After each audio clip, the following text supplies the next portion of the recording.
ரம்யா கிருஷ்ணன். பாகுபலி ராஜமாதாவாக கம்பீரமும் காட்டுவார். படையப்பா நீலாம்பரியாக வில்லத்தனத்தையும் வெளிப்படுத்துவார். ஒரு பாடலுக்கு நடனம் என்றாலும் சிறிய வேடம் என்றாலும் தயங்காமல் தனது திறமையை காட்ட முனைவார். அவரது பேட்டி.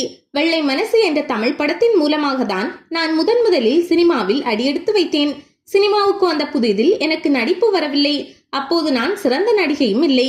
1986 நான் நடித்த முதல் வசந்தம் படத்தை இப்போது பார்த்த எனது அம்மா, நீ இந்த நடிப்பை வைத்துக்கொண்டு இவ்வளவு காலம் நடிகையாக எப்படி தாக்கு பிடிக்கிறாய் என்று ஆச்சரியப்பட்டு கேட்டார்.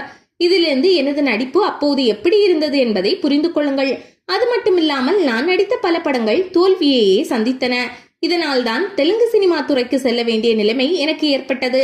அங்கு கிடைத்த ஒவ்வொரு பட வாய்ப்பையும் பயன்படுத்தி கொஞ்சம் கொஞ்சமாக வளர்ந்தேன். தெலுங்கில் சில படங்கள் ஹிட் ஆகின. ஒரு சில நல்ல படங்களில் நடிக்க வாய்ப்பு கிடைத்தது. ஒரு தெலுங்கு படத்தில் வில்லியாகவும் நடித்தேன். அந்த சமயத்தில் எந்த ஹீரோயினும் வில்லியாக நடிக்க சம்மதிக்க மாட்டார்கள். ஆனால் எனக்கு நடிக்கலாம் என்று தோன்றியதால் நடித்தேன். அதை பார்த்துதான் படைப்பா படத்தில் நடிக்க வாய்ப்பு கிடைத்தது. நீலாம்பரி எதிர்மறை கதாபாத்திரம்.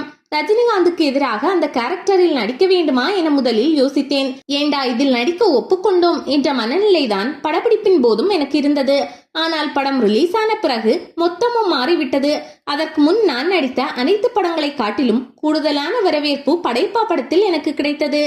இன்று வரை நீலாம்பரி கதாபாத்திரம் பேசப்படுகிறது. நான் தொடர்ந்து வெற்றி படங்களில் நடித்ததே இல்லை. சில படங்கள் வெற்றி பெறும், சில படங்கள் தோல்வியடையும். ஆனால் எந்த பாத்திரம் கிடைத்தாலும் யோசிக்காமல் நடிப்பேன்.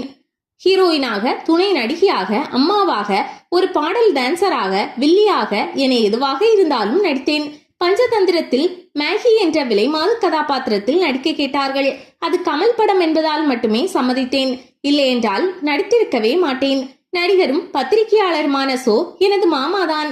அவரது வீட்டில்தான் நான் வளர்ந்தேன். சினிமாவில் நான் நடிக்க வந்தது ஆரம்பத்தில் அவருக்கு பிடிக்கவில்லை.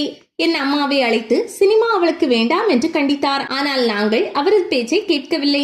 அவரை எதிர்கொள்ளும் போதெல்லாம் நான் ஒரு பயத்தோடு சென்றுதான் பேசுவேன். சினிமாவும் நடிப்பு துறையும் வேண்டாம் என்று மாமா எவ்வளவோ கூறியும் நாங்கள் கேட்கவில்லை. இதற்காக என் அம்மாவுடன் அவர் 8 ஆண்டுகள் பேசவே இல்லை. அதன் பின்புதான் அவர் எங்களை ஏற்றுக்கொண்டார்.